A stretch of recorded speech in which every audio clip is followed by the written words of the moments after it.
The prolonged political crisis in Rivers State escalated significantly on Thursday as the State House of Assembly formally issued a notice of gross misconduct against Governor Siminalayi Fubara and his deputy, Ngozi Oda. The action marks the official commencement of impeachment proceedings against the governor and his deputy, further deepening the state's ongoing political turmoil. Rivers State, one of Nigeria's most economically strategic and oil-rich regions, has been gripped by intense political instability since October 2023. At the heart of the crisis is a bitter power struggle between Governor Fubara and his predecessor, Nyesom Wike, who currently serves as the Minister of the Federal Capital Territory (FCT). The rivalry has fractured the State House of Assembly, turning it into the epicenter of the prolonged standoff. The escalating conflict eventually prompted President Bola Ahmed Tinubu to declare a 6-month state of emergency in Rivers State in March 2025, citing governance paralysis and security concerns. As part of the emergency measures, Governor Fubara and other elected officials were temporarily suspended. The emergency rule was lifted in September 2025, allowing the governor and affected officials to return to office. However, political tensions remained unresolved. In the notice served on Thursday, lawmakers aligned with Minister Wike accused Governor Fubara and his deputy of committing several impeachable offenses, alleging serious constitutional violations and acts of gross misconduct.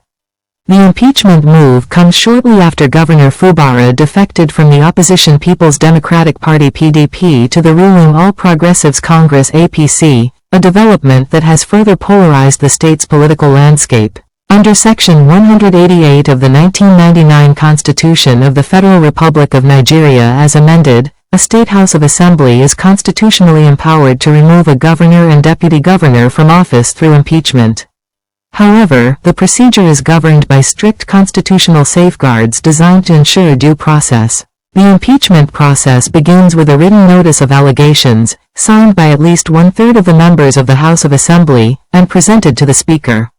The notice must clearly outline the allegations and assert that the accused officeholders are guilty of gross misconduct. The Constitution defines gross misconduct as a grave violation or breach of the provisions of the Constitution, or any conduct that, in the opinion of the House, amounts to gross misconduct. Upon receipt of the notice, the Speaker is required, within 7 days, to serve copies on the accused officials and circulate them to all members of the House.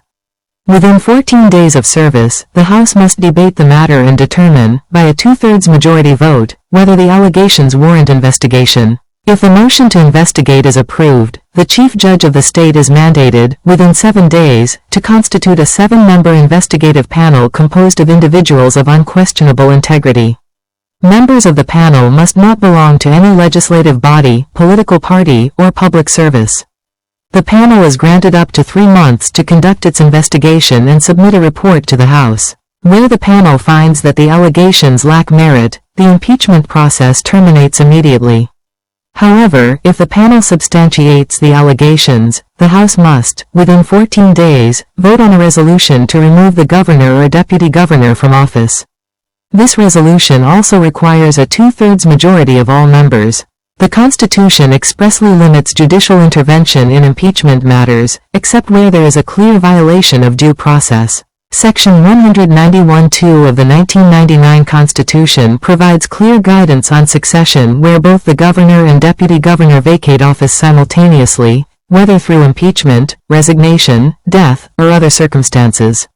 In such cases, the Speaker of the State House of Assembly assumes office as acting governor. The acting governor is permitted to hold office for a maximum period of 90 days, during which the Independent National Electoral Commission (INEC) is required to organize and conduct a fresh gubernatorial election to fill the vacancy for the remainder of the term. Applied to Rivers State, if Governor Fubara and Deputy Governor Ngozi Oda are removed concurrently, the Speaker of the State House of Assembly, Martin Emefiele, would assume the role of acting governor. His tenure would be strictly limited to 90 days, within which a new election would be conducted. A comparable precedent occurred in 2014 in Adamawa State, following the impeachment of Governor Murtala Nyako and the subsequent resignation of his deputy. At the time, Speaker Umaru Fintiri was sworn in as acting governor until fresh elections were held.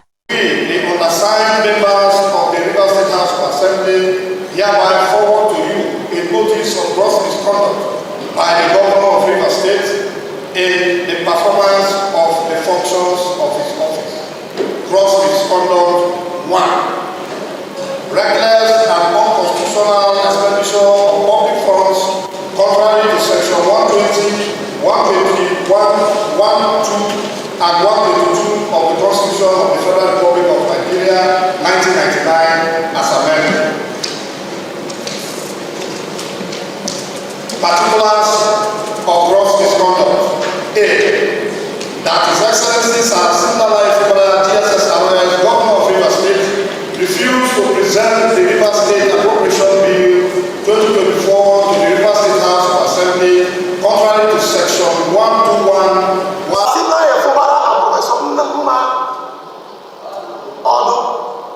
They are nothing but a threat to our nascent democracy. If they are allowed to remain in office, I don't know what will become of our democracy. And they are moving about from place to place, spending taxpayers' money without approval. Part of what led to other efforts to impeach them, first impeachment effort, second impeachment effort, has to do with refusal to present budget. Mr. President has called several meetings which we attended. Our leader, His Excellency Wike, has called several meetings. I have attended meetings with the governor, and we have called on him present the budget, something that is in line with the Constitution. He says he will not, he's above the Constitution. Nothing will happen to him. If he does not present it, he will meet the president, he will meet the National Assembly, they will tell us to leave him alone. And he has been boasting about this. We must continue to allow this to happen. We sit here, elected people, and we cannot follow, we cannot enforce the Constitution. Then why are we here? Why are we sitting here? Why were we elected? For how long are we going to allow this to happen?